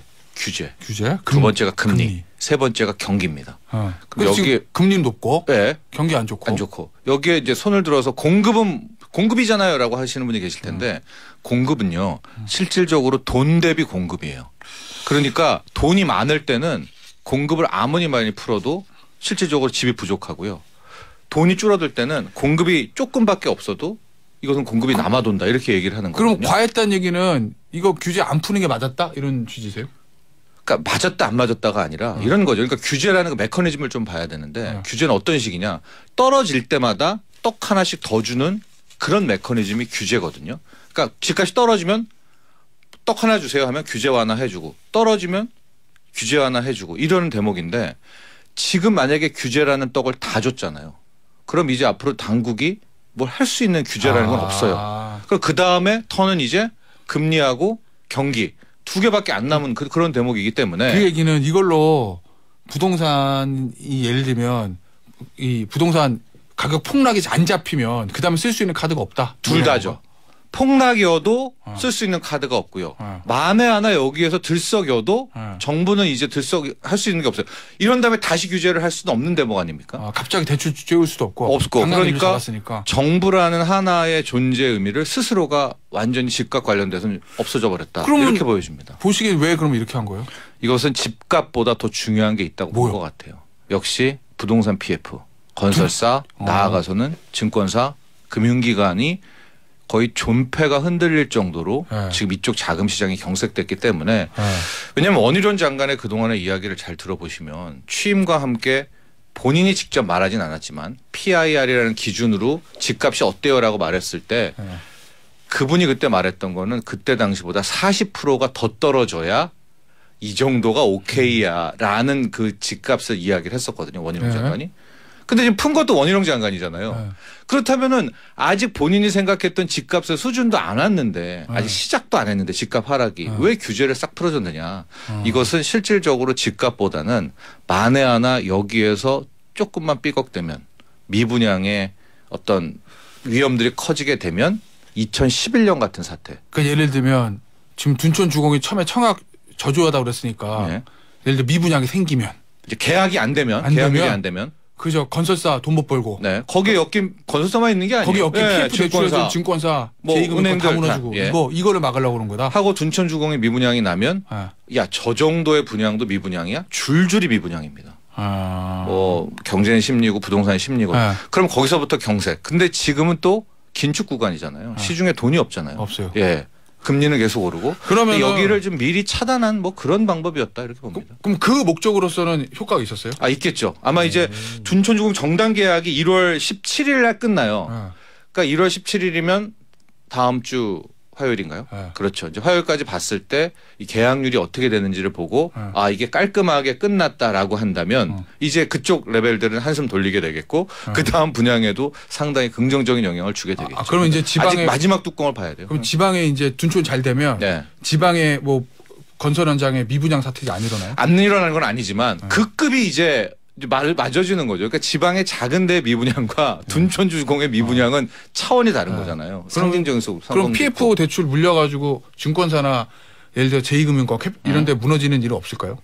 현재로서는 뭐 다음 주 화요일 계약률을 봐야 되겠지만 지금 뭐 주말에 59제곱미터에는 떴다방도 나와가지고 왜냐면 전매 제한이 지금 1년으로 풀렸잖아요. 그러니까 뭐 피도 4천만 원 더 준다, 5천만 원 더 준다 이런 얘기가 나오는 거 보면 뭐 일단 계약은 둔촌주공의 계약에서는 무리가 없지 않아요. 이건 뭐 모릅니다만 다음 주 봐야 되지만 그런 차원이 커지 않았나라고 보고 있는데 그거를 그 미분양 사태를 막기 위한 규제 완화 조치였다. 그래 놓고 근데 좀 이율배반적인 이야기도 하죠. 기자들이 왜 풉니까 하니까 그러면은 기자님은 풀어줬다고 집 사겠습니까라고 이제 원희룡 장관이 되물었다고 하잖아요. 그 얘기는 이제 집값 잡기 위한 게 집값을 하락폭을 낮추기 위한 게 아니었다는 걸 얘기하는 거예요. 그런데 그게 안 맞는 거죠. 왜냐하면 잡아주면 심리기 때문에 사람들은 좀 다르게 생각을 하거든요. 게다가 이러면 이제 규제는 없잖아요. 그럼 금리 하나 남았잖아요. 지금 뭐 사람들은 금리 오른다, 더 오를 거야, 뭐 어쩌고 저쩌고 얘기는 하지만 이 상태에서 만에 하나 예상을 깨고 금리가 안정이 된다라든가 이런 분위기가 나면 저는 집값이 또 들썩일 가능성은 매우 높다고 보거든요. 그런 차원인 것 같습니다. 13일에 금통이 열리죠. 네. 이거 어떻게 결정하세요? 그러니까 이게 이제 결국은 금융의 문제이기도 하고 채권의 문제이기도 하고 주식의 문제이지만 부동산의 문제이기도 한 굉장히 중요한 날인데요. 네. 현재 3.25거든요. 네. 한 번 이제 더 올릴 것 같아요. 3.5가 딱 되는데 이 다음이 중요한 겁니다. 과연 상반기가 3.5로 끝이냐 아니면 한 번 더 올려서 3.75가 되느냐. 근데 만에 하나 요번 한 번 올리는 게 3.5로 끝난다라고 하면 이러면 이제 문제는 굉장히 복잡해지고요. 왜요? 1차적으로 그러니까 좋은 거잖아요. 그러니까 주식은 아마 환호를 할 거고 채권 금리도 더 빠르게 떨어질 거거든요. 그렇게 되면 뭐 이제 이쪽 자금 쪽은 이렇게 뭐 숨통 트였네. 예상을 깨고 긴축이 약하네 뭐 이런 얘기가 나오겠지만 부동산은 앞서 말한 것처럼 이제 규제라는 부분 카드가 없잖아요. 근데 금리도 이제 여기까지네라고 금리의 한도를 알면 시중 금리는 먼저 떨어진다고 계속 얘기했잖아요. 그러면 이거 집값이 요 정도밖에 안 떨어졌는데, 그러니까 이게 뭐 집주인분들은 가슴 아프겠지만은 이제 우리가 이제 문재인 정부부터 출발한 여부터 보게 되면 이 부동산이 저는 또 올해 큰 변수가 될 수 있지 않을까라고. 저도 작년에 리포트도 내고 올해 한 해 진짜 가장 힘든 부동산의 한 해일 것이다라고 이제 분석하고 한 부분은 실질적으로 그동안에 대한민국이 규제와 금리와 경기에서 나왔던 흐름들 또 원희룡 장관이 최초에 보여줬던 그런 흐름들이 있는데 좀 그거에 굉장히 좀 많이 깨졌다 이렇게 보여집니다. 알겠습니다. 삼성전자 얘기 좀 해볼게요. 이제 4분기 실적 발표하잖아요. 했죠. 네. 했잖아요. 네. 야, 이거 삼성전자 어닝 쇼크라고요? 네. 어느 정도길래 삼성전자가 사실 쇼크 붙는 게 흔한 일이 아닌데. 그렇죠. 어닝 서프라이즈 뭐 외우기 힘드시니까 석 달이잖아요. 한 분기. 작년 4분기잖아요. 삼성전자라는 회사는 10조, 그러니까 두 자리를 그냥 버는 회사다. 대단하죠. 영업이익이 10조. 석 달 동안에. 잘할 땐 14조. 네. 그런 회사가 뭐 구글, 애플 뭐 이 정도밖에 없어요. 그 테슬라 비비지도 못하고 거기는 이제 성장성으로 가는 거고요. 차도 뭐 연간에 130만 대밖에 안 되는. 그리고 거기 실적으로 먹는 회사는 아니니까. 그런데 얼마나 나쁘면 우리가 쇼크라고 할까요? 한 12조 버는 회사가 석 달 동안. 12조 버는 회사가 한 7, 8조? 그보다 더 나쁩니다. 5조? 그보다 더 나쁩니다. 4조 3천억이에요. 그건 뭐야? 반토막도 더 난 거네? 70%가 깎인 거죠. 작년 4분기 대비해서. 4조밖에 못 벌었어요? 예, 4조 3천억. 4조밖에? 예, 그것도 왜냐하면 전교 1등이 전교 10등 하면은 전교 10등 잘했지만 그걸 잘했다고 합니까? 성적 크게 떨어졌다 이러죠. 다 맞다가 수학을 한 문제 틀렸어 뭐 이건데 완전히? 예, 그래서 근데 그걸 예측하는 사람이 없었어요. 우리나라 증권사 한 6조는 벌겠지. 외국계도 한 5조는 벌겠지. 근데 4조 3천억. 영업이익이죠. 매출 아니고. 예, 영업이익. 사실 4조도 어마어마한 거잖아요. 분기에 4조면은. 그러니까 회사 차원에서 그러는데 삼성 입장에서는 이거는 진짜 못마땅한 거고 삼성이란 게 또 이런 반도체, 가전, 스마트폰, 디스플레이 이렇게 있잖아요. 제일 못 번 데가 반도체입니다. 이게 원래 제일 많이 버는데. 네. 아직 그 잠정치여서 섹터별로는 안 나오는데 반도체에서 5천억도 못 버는 것 같아요. 반도체가? 네. 4조 3천억을 벌었잖아요. 그 중에서 4천억 벌었을래나? 그러면 제일 믿는 구석이었던 반도체가 빠지면서 이렇게 된 거예요? 네. 하고 모바일도 빠졌죠. 모바일도 한 2조 정도, 3조는 버는 모바일인데 요즘 봐도 스마트폰 안 바꾸잖아요. 그게 거의 한 1조대 추정돼요. 스마트폰 안 바꿔요. 네. 경기 안 좋아서 그렇구나. 한번 바꾸면 100만 원씩 드니까. 그렇죠. 가전도 무너지고 디스플레이가 그게 한 1조 5천억 이상. 그러니까 디스플레이 하나 빼고는 이번에 삼성 실적은 다 망가졌다. 자, 그러면 스마트폰은 그렇게 경기가 안 좋으니까 이게 한 50만 원에서 100만 원씩 하는 거 2년에 한 번씩 바꾸기 부담스러우니까 이제 그렇다 치고 반도체는 왜 이렇게 안 좋은 거예요? 중국과 경기죠. 중국과 경기? 그러니까 반도체도 뭐 얘기하자면 길자면 두 가지가 있잖아요. 시스템 반도체, 그러니까 비메모리, 메모리. 메모리는 전형적으로 경기를 탑니다. 우리가 알고 있는 뭐 스마트폰, 노트북 뭐 이런 거라고 생각을 하면 될 것 같고 가장 또 메모리 반도체가 경기가 나빠지니까 메모리 반도체 수요가 갑자기 떨어지니까 스마트폰 안 팔리니까 재고가 막 공장에 엄청 쌓여 있으니까 이제 가격이 떨어지고 뭐 이렇게 쉽게 생각하시면 되는데 그래도 믿을 구석이 하나는 있었거든요. 데이터 센터예요. 우리가 빅데이터 하니까 너도 데이터 센터 나도 데이터 센터 그것만 줘주면 막대한 메모리 반도체가 필요한데 다 줬어요. 작년 한 해 동안 이 데이터 센터를 다 건설 안 해버린 거야. 아 그러니까 네. 없구나. 더 엎친 데 덮치격 해가지고 더 많이 무너졌던 거죠. 경기가 나빴다. 그리고 우리를 사주는 중국이 거의 6개월간 문을 닫았다. 그렇구나. 이게 굉장히 컸죠. 자 그러면 마지막 질문. 이 정도 되면 삼성전자 주가는 폭망할 것 같거든요. 네. 아니 실적이 좀 어닝 쇼크인데 근데 올라갔다면서요? 네, 올라갔고 왜 그래요? 외국인도 매집이 들어왔고 여기서 부분은 이제 뭐 정말 다양한 해석이 가능합니다. 뭐 개미 꼬시려고 그런다. 꼬셔서 개인들이 사게 사고 떨어지려고 하는데 만약에 밝게 보는 거는 중국을 본 것 같습니다.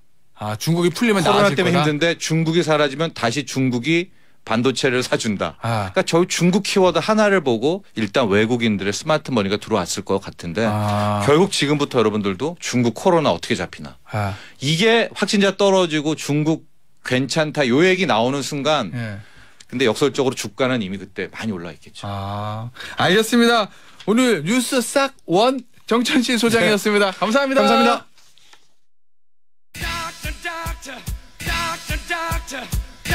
Doctor, give me the news. I got a bad case of loving you.